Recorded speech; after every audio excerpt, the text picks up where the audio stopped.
cha makaribisho ya Sabato. Ni mimi wako Overseer SK Ng'ang'a, nikija kukutakia uheri wa Sabato hii ambayo tunaenda kuingia, na Sabato ni the climax of the week. Tufungue kwa maombezi tunapoingia katika somo ambalo nimelipa kichwa mada ambayo inasema muhuri wa Yawe juu ya siku. Jiunge pamoja nami tunapokaribisha Sabato. Baba wetu Muumba mtakatifu, hakuna wa kulinganishwa, hakuna wa kufananishwa na wewe. Tunanyenyekea kwa sababu sisi ni kazi ya mikono yako. Umetuumbia hewa tusiyoiona lakini inatusaidia. Umetuumbia hata na jua yenye mwangaza mwingi unaoturidhisha, lakini hatuwezi tukaangalia ule mwangaza kwa macho yetu, maana ni mkali mno.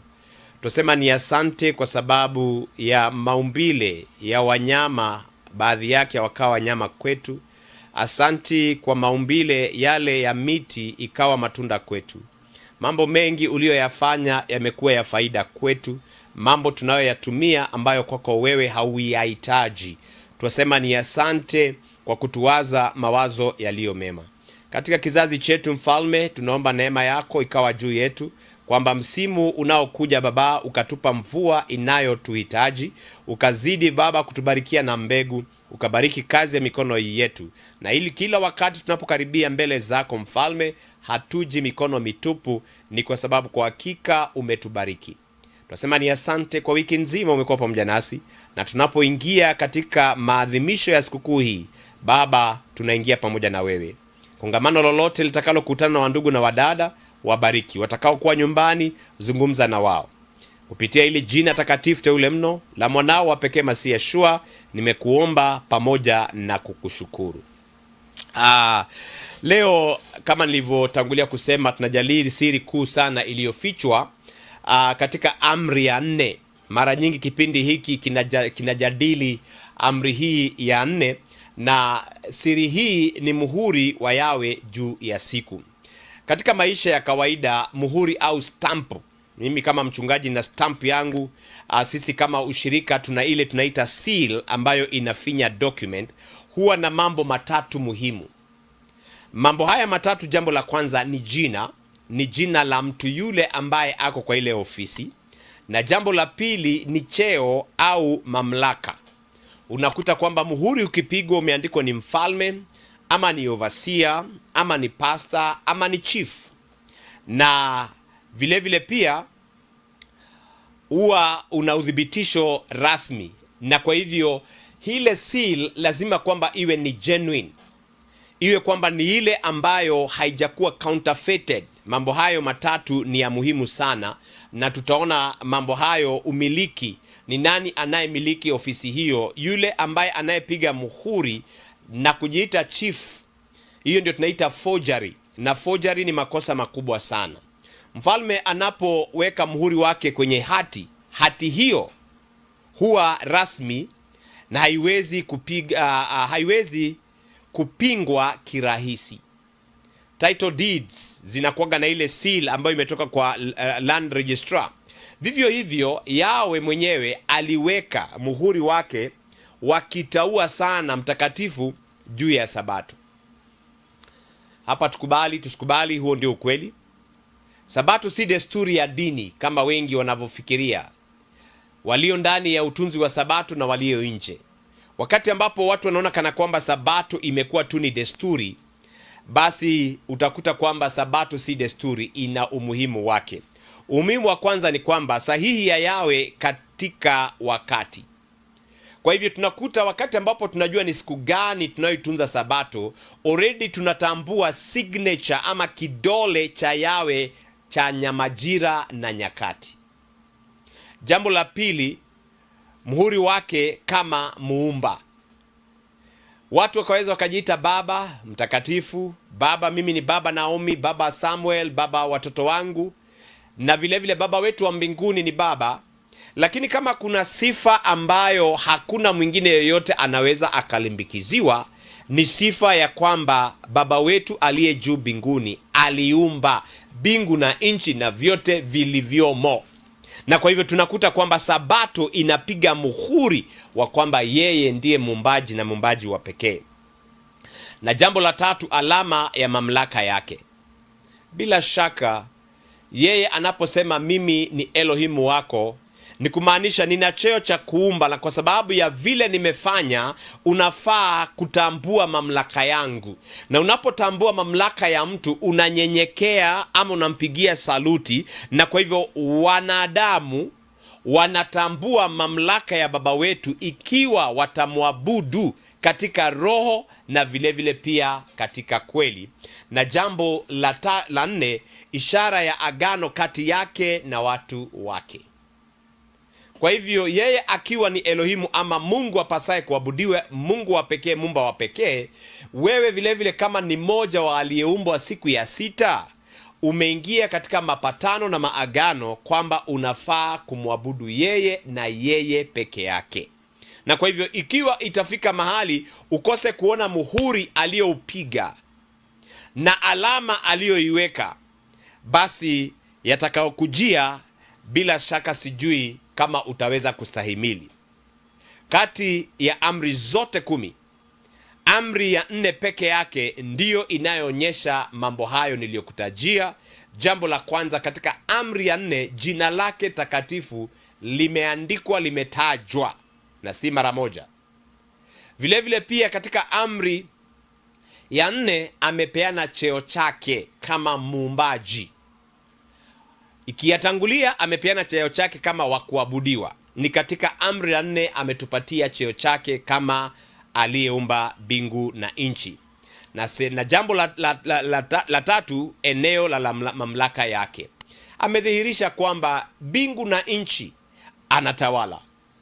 Hata kama kuna wafalme, yeye ni mfalme juu ya wafalme wote. Tumepewa milki. Hata mimi nimepewa milki ya kuwa kiongozi kama overseer wa Messianic Assemblies of Yahweh. Lakini katika amri hiyo ya 4 tunapata kuona kwamba ameonyesha mamlaka na maeneo ambayo yeye mwenyewe anatawala. Sabato humfunua Yahweh kama muumba mkuu wa mbingu na nchi.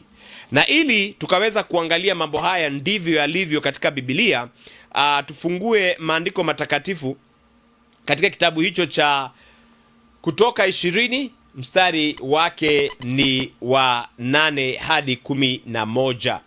Kitabu ni cha Kutoka 20 mstari wake ni wa 8 na kuelekea 11. Na tusome upate kuona kama mambo hayo nilivyoyajadili ndivyo yalivyo. Ikumbuke siku ya Sabato uitakase. Siku 6 fanya kazi, utende mambo yako yote, unaamriwa wewe ambaye alikuumba. Lakini siku ya 7 ni Sabato ya Yahweh Elohimu wako, ukipenda Mungu wako. Siku hiyo usifanye kazi yoyote wewe, wala mwana wako, wala binti yako, wala mtumwa wako, wala mjakazi wako, wala mnyama wa kufuga, wala mgeni aliye ndani ya malango yako. Walio nje ya malango yako wafanye watakavyo.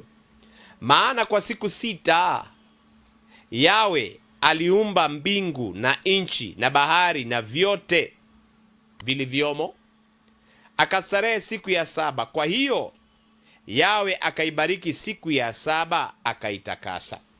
Katika mafungu hayo ambayo ndiyo yanaonyesha hali ya amri ya 4, tumepata kwamba jina la Baba wetu Yahweh limetajwa kama mara 2.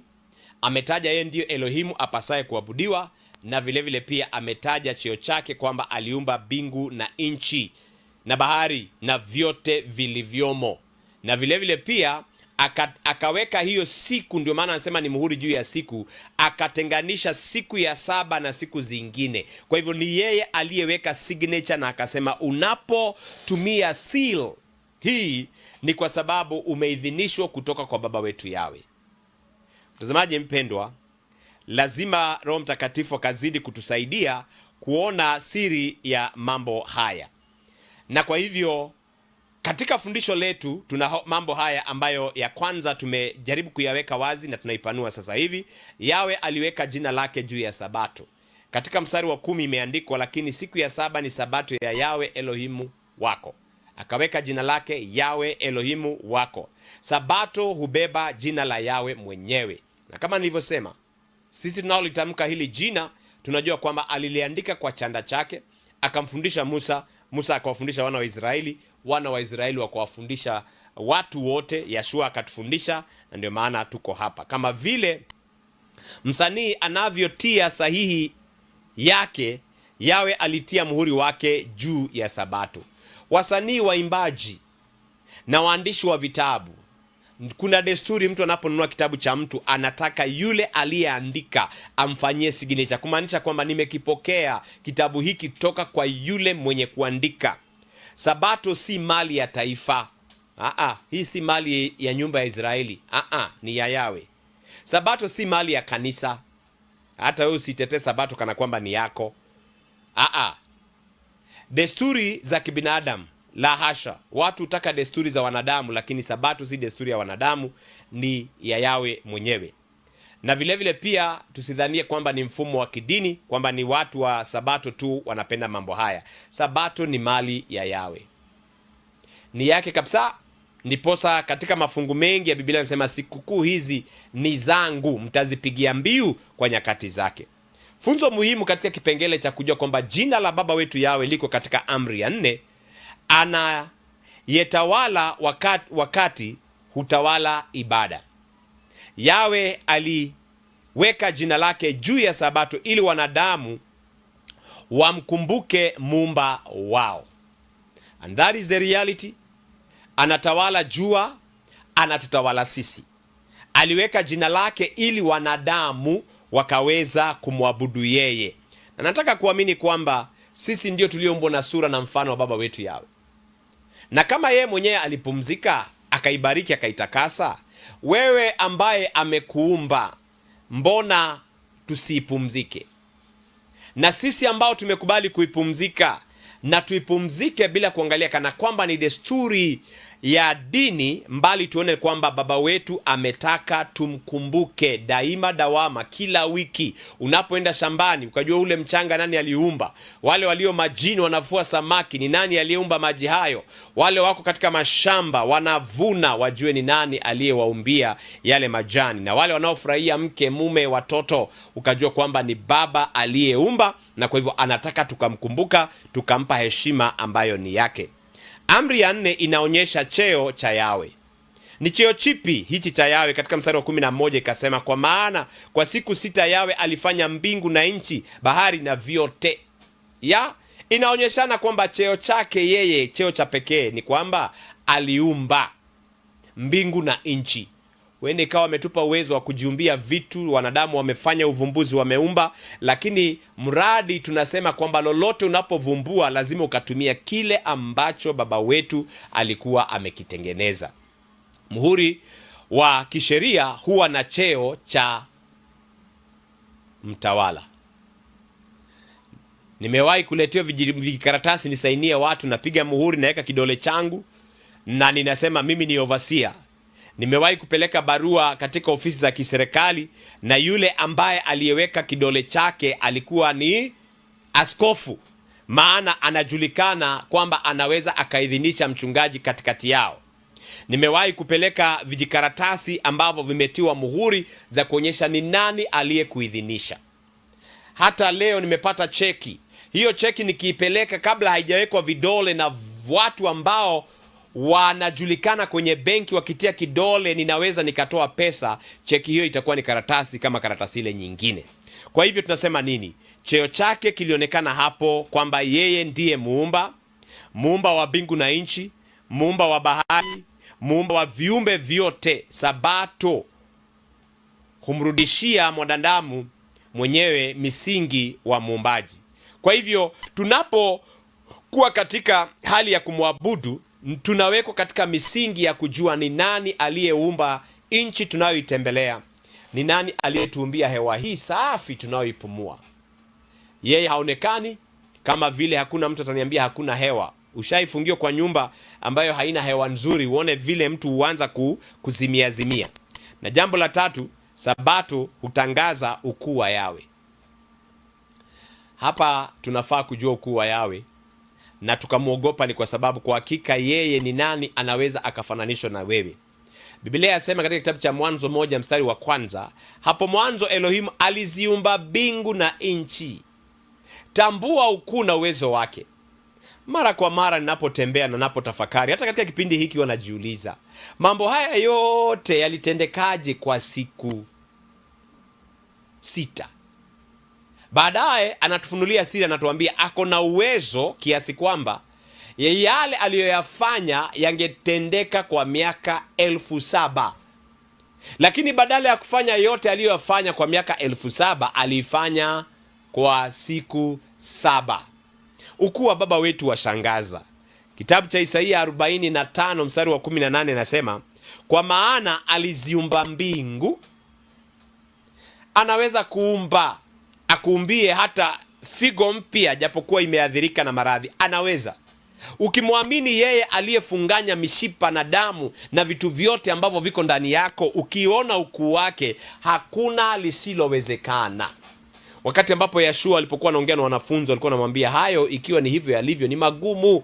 Yeshua akasema yasiyowezekana kwa mwanadamu yawe anayaweza. Kwa hivyo tunapofika katika hali hiyo ya kumwabudu, iwe leo iwe kesho, lazima tuone kwamba tunamwabudu kila wakati, lakini muhuri aliyoweka ndani ya siku tusiudhalalishe.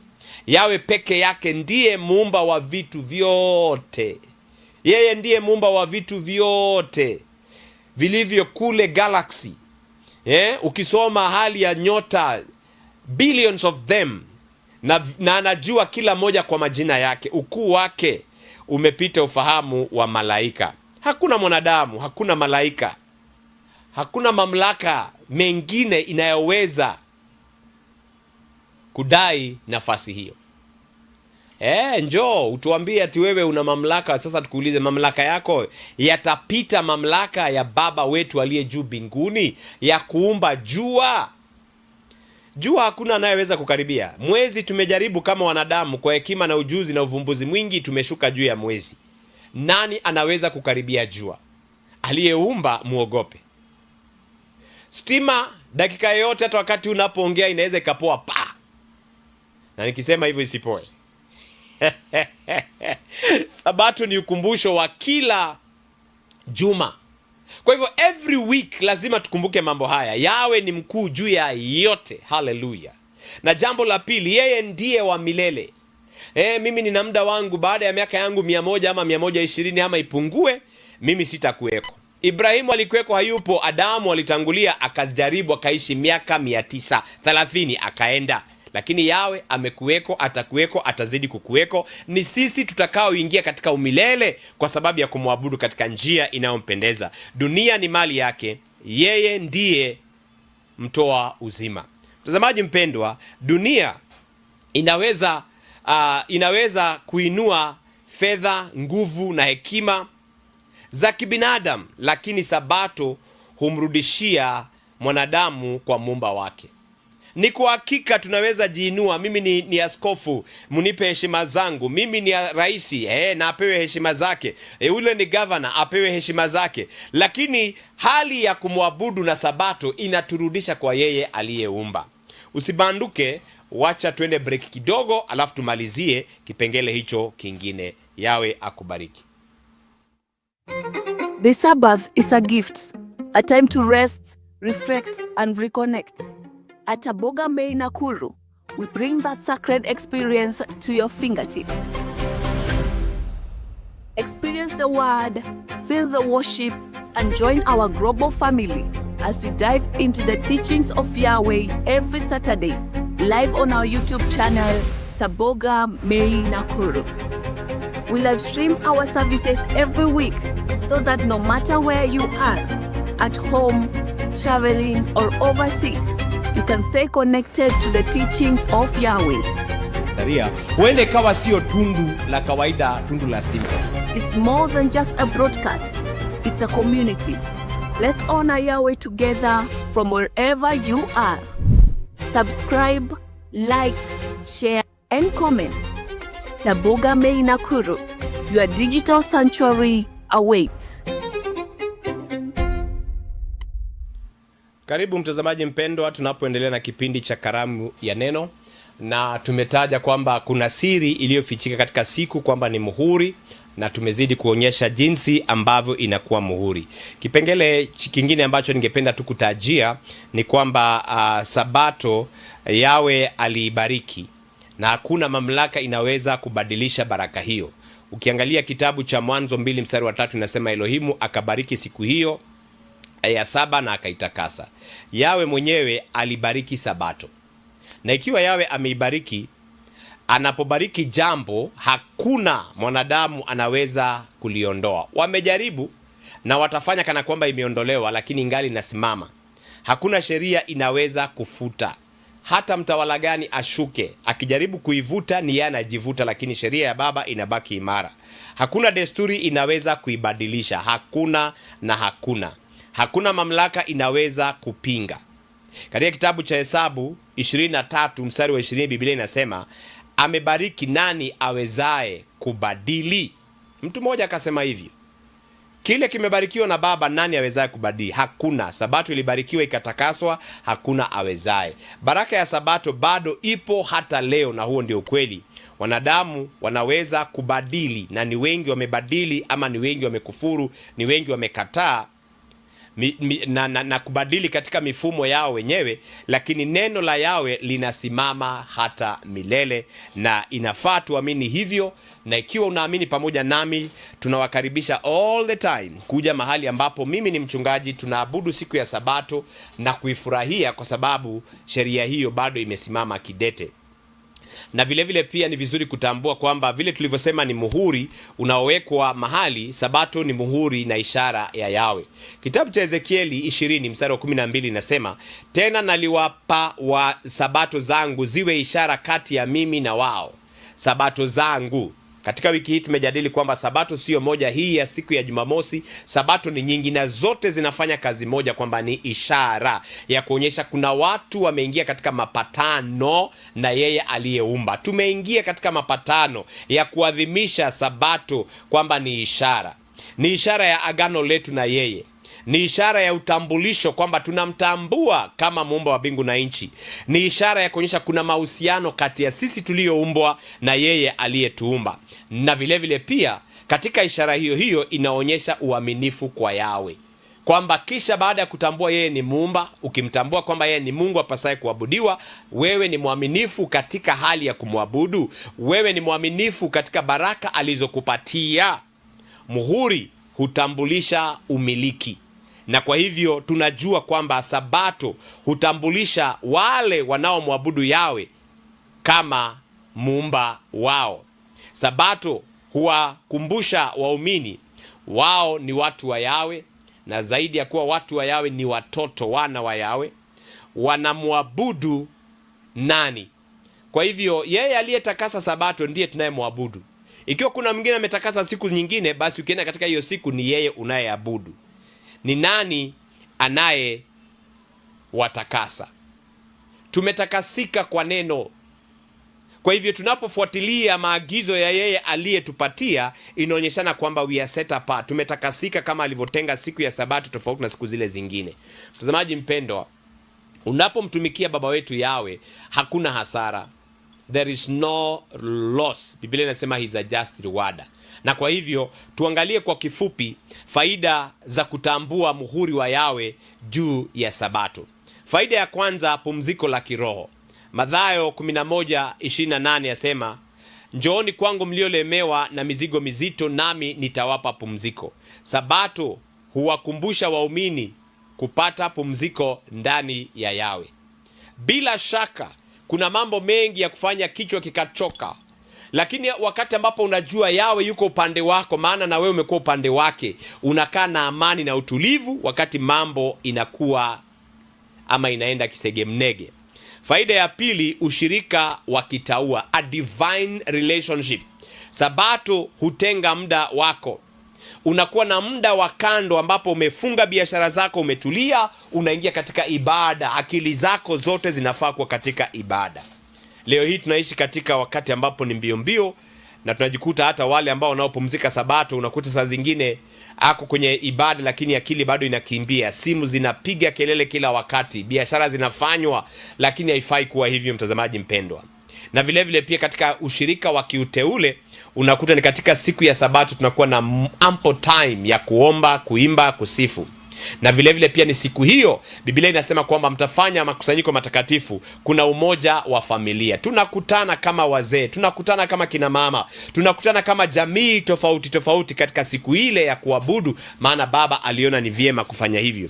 Na vile vile pia katika hali hiyo ya kuwa na ushirika wa kitaua, ushirika wa maabudu, tunajikuta kwamba tunajifunza maandiko matakatifu. Nakaribisha kesho pia katika ibada zetu kupitia kwa mitandao, ama vile vile pia kupitia kuja karibu na sisi tukaweza kuwa na maabudu yanayofaa. Na faida ya tatu, utambulisho wa kiroho. Sabato huwatenganisha watu wa Yawe na mifumo ya dunia. Baba alisema mtakuwa taifa teule. Baba akasema kwamba mtakuwa makuhani watakatifu. Kwa hivyo tabia zile tunazozifanya zinaonyeshana ni tofauti sana na wale ambao wanakutana ushirika wa kubugia kileo. Wao katika dansi, kujitumbuiza na nyimbo za mapenzi, na ile hali sisi tumeingia katika hali ya utambulisho. Sisi ni watu wa kiroho, maana tunaimba nyimbo za kiroho. Huwakumbusha kuwa wao ni taifa takatifu. Tunakumbushwa kwamba sisi ni watu wa agano, tuna maagano tumepatana baba wetu Yawe, na vile vile pia sisi ni wa mfalme aliye mfalme juu ya wafalme wote. Kwa hivyo mambo haya ya kuleta utambulisho wa kiroho, it is the way you do, the way you behave, ambayo ina identify, inakuonyesha wewe ni mtu wa sampli gani. Na baraka ya 4, baraka na uburudisho. Katika kitabu cha Isaia 58 mstari wa 13 hadi 14, Biblia inasema ukigeuza mguu wako usihalifu Sabato, kuifanya siku takatifu, nitakuinua, nitakupandisha, nitakupa majina yaliyopita majina yale mengine yoyote. Yawe ameahidi furaha, bila shaka ni siku ya refreshment. Ameahidi kuinuliwa, bila shaka huwainua watu wake. Ameahidi kutuburudisha, na kwa hivyo yeye hufanya hivyo kwa wale wanaoheshimu Sabato yake. Mtazamaji mpendo, kwa miaka yote ambayo mimi nikiwa mtoto mdogo nilipojua siri hii, sijajutia kwamba ninafunga kazi, ninakuwa katika siku ya ibada, ninakuwa na wandugu na wadada, na kuna maburudisho wakati ambapo watu wanapokuja kwa pamoja. Na faida ya mwisho, kumbuka Muumba wako. Mkumbuke Yawe Muumba wako siku za ujana wako. Na katika kitabu cha Mwanzo 14 mstari ule wa 4 inasema, mwabuduni yeye aliyezifanya mbingu na nchi na bahari. Amrisho ni kwamba tumwabudu aliyeumba mbingu na nchi. Na kumwabudu si kwenda kusema wewe ni mkuu, wewe unafaa, ni sehemu ya maabudu. Lakini maabudu yaliyo ya hali ya juu ni wakati ambapo wewe ni mtiifu. Ukiwa utatii sauti yake kwamba ameitakasa, ikiwa utatii sauti yake kwamba ufanye kazi kwa bidii, atabariki kazi ya mikono yako. Ikiwa utatii kwamba unafaa kupumzika, hautakuwa na kitu cha kujutia. Mtazamaji mpendwa, katika siku za mwisho Yawe anawaita watu warudi kwa ibada ya Muumba. Tunawakaribisha katika hali ya kuabudu, na usidhani kana kwamba tunaabudu siku, tunamwabudu yeye Yawe aliyeumba mbingu na nchi. Hebu nikuulize swali hili mtazamaji mpendwa, Sabato ni ishara kwa namna gani? Fikiria na uwaze. Sabato ni ishara kwa namna gani? Sabato ni ishara kwa sababu, jambo la kwanza, inaonyesha mamlaka ya Yawe. Imekuwa ni hiyo muhuri, inaonyesha mamlaka yake. Tumeyaona, tukaamriwa, tukaweza kumwabudu. Jambo la pili, imeonyesha umiliki wa Yawe. Yawe hatawali tu hapa duniani, anatawala mbinguni. Wafalme wapo, viongozi wapo, wanatawala umiliki wa sehemu tu, lakini yeye anatawala Amerika, anatawala Australia, anatawala Europa. Katika nchi 4 zote za dunia amejitafutia watu wanaomwabudu, kwa sababu kote kule imekuwa ni kanyagio ya miguu yake. Ni ishara kwa sababu katika Sabato hiyo kuna agano, fanya hivi na mimi nifanye hivi. Ni ishara ya kuonyesha kwamba nguvu yake ya kutakasa. Akitakasa Sabato hakuna alaanie. Akikutakasa wewe, there is no condemnation to those who are in Messiah. Akikutakasa umetakasika. Akikusamehea dhambi hauna lawama, hata nani akulaumu.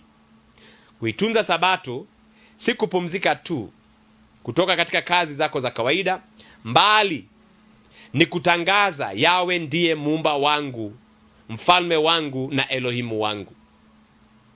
Sabato huwa ushuhuda wa wazi wa uaminifu wa watoto wa Yawe kwa Yawe mwenyewe. Mtazamaji mpendwa, tutafunza, lakini kawaida watu wengi hawajafikia mahali ambapo baba wetu alitaka wafikie. Kwa nini? Watu husikia wakasikia, lakini Yakobo 1 mstari wa 22-23 nasema, heri ni yule anayesikia na kutenda. Kwa hivyo ukikuwa na hali hiyo ya kupuuza kile ambacho baba wetu hajapuuza, kile baba wetu amekitakasa, hatari ya kupuuza muhuri wa Yawe ni kubwa sana.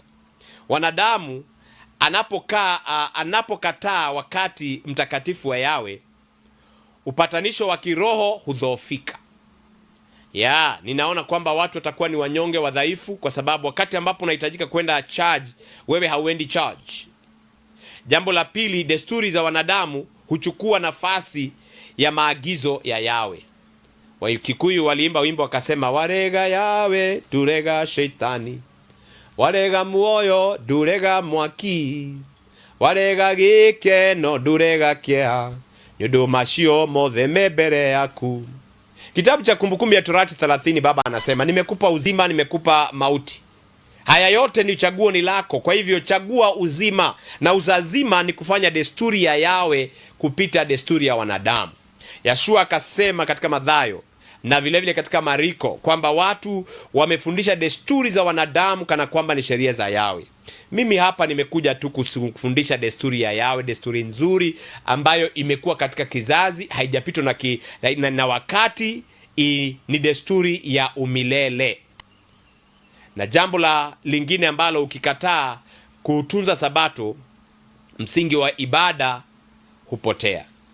Huenda ikawa haijapotea wakati huu ambapo tuko, lakini kumbuka Yeshua alisema kuna watu watakuja waambie, mimi siwajui, ondokeni. Adui amekuwa akipinga dhidi ya nyakati za Yawe, kwa sababu nyakati takatifu humrudisha mwanadamu kwa muumba wake. Danieli alitabiri akasema, watu watakuja wapuuze sheria na waweke sheria zao. Na bila shaka tunaona mambo haya yakitimia, kwamba kuna watu wengi duniani ambao wamekataa amri takatifu ya baba wetu Yawe, hasa ya sabato, na wakajitengenezea nyingine ambayo inafanana na hiyo. Mtazamaji mpendo, ikiwa utapigiwa muhuri, alafu mwenye muhuri apigiwe simu aseme uliidhinisha mtu fulani huyu. Nakumbuka kuna mtu alienda mahali, nikasikia mhubiri mwenzangu Mnigeria akisema mtu fulani alienda kwa ofisi ya mkurugenzi mmoja, na katika shelf akaona kitabu, akasema kitabu kile kimeandikwa na pasta rafiki yangu. Hata yule jamaa kafurahi akasema, yule ndiye mchungaji wako. Yule sasa amenimotivate kwa sababu vitabu vyake huwa navisoma sana, na kwa hivyo kama kabisa huyo ni mchungaji wako, nenda kamwambie aniandikie barua tu ya kukurecommend kazi umepata. Alipoenda kwa mchungaji kawa kwamba mchungaji hata amjui, maana anasema ni mshirika na si mshirika wake.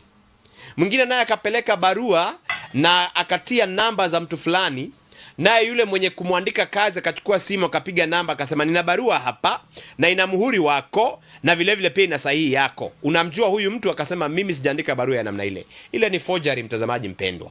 Kwa hivyo ikiwa tutakataa muhuri wa baba wetu Yawe, yeye mwenyewe ajapo kufanya hukumu, kuna watu ambao hawatapata nafasi ya kuingia katika uzima ambao wamekuwa wakiadhimisha.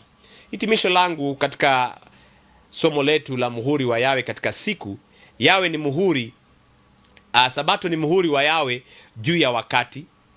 Inabeba jina lake, na kukumbusha tena, inabeba mamlaka yake, inabeba ukuu wake kama muumba wa pekee.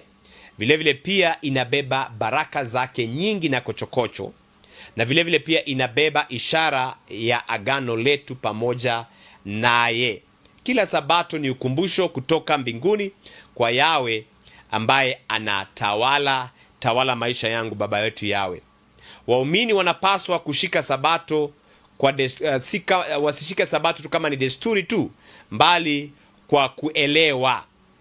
Usilewe, elewa.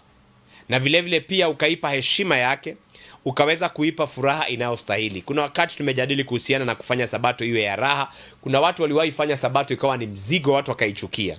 Na la mwisho kabisa ni kwamba wewe kama uliyeumbwa unafaa kutii sauti ya mtakatifu Yawe. Sabato humuita mwanadamu kutoka machafuko na kumrudisha kwa Muumba wake. Umechapa job siku 6, si urudi kwa Muumba wako utulie.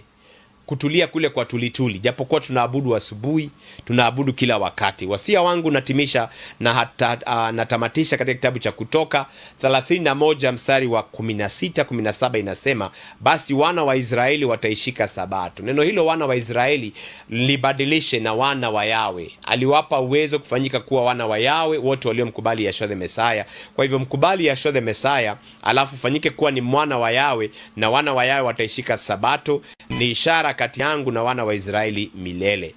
Tuheshimu sabato takatifu ya Yawe na tutambue muhuri wake juu yetu. Amani ya Yawe iwe pamoja nawe unapoadhimisha sabato popote pale ulipo. Na hadi tutakapoonana tena siku ya Ijumaa, kipindi hiki cha makaribisho ya sabato, kwa heri na uwe na sabato njema. Tuonane kwa majaliwa siku nyingine, Yawe akipenda.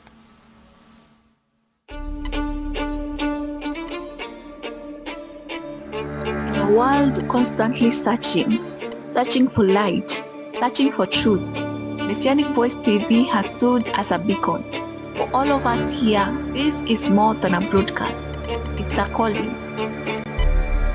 From the profound depths of Yahweh's teaching to the joyous celebration of the Sabbath, we have journeyed together. Side by side, we've explored the sacred text, uplifted spirits, and nurtured faith, guided always by the power of His Word. We've graciously brought you inspiring programs such as the Word Fest Show, Safari na Mawimbi ya Maisha, the Wheat and Chaff Podcast, Karamu ya Neno, Kiuo Kia Moyo, Ukarabati wa Ndoa, Biblical Movies, Request Our Songs, and so many more. Every Sabbath, every message, every show, a testimony of the trust you placed in us. You, our cherished audience on Facebook at Messianic Voice TV, you are the heart of what we do. You are the why we strive, why we grow, and the why we remain committed to sharing His eternal message. On behalf of the entire Messianic Voice TV family, we express our deepest, heartfelt gratitude. Your unwavering support, your uplifting comments, your dedication to seeking Yahweh's truth, they inspire us every single day. We began this journey with a simple vision to bring hope, understanding, and fellowship into your home. And because of you, that vision continues to blossom. As we look towards the future, we invite you to remain on this journey with us. Continue watching, continue sharing, continue supporting Messianic Voice TV. Together, let us keep His voice echoing, bringing light to every heart, every family, every corner of the world. May Yahweh bless you abundantly.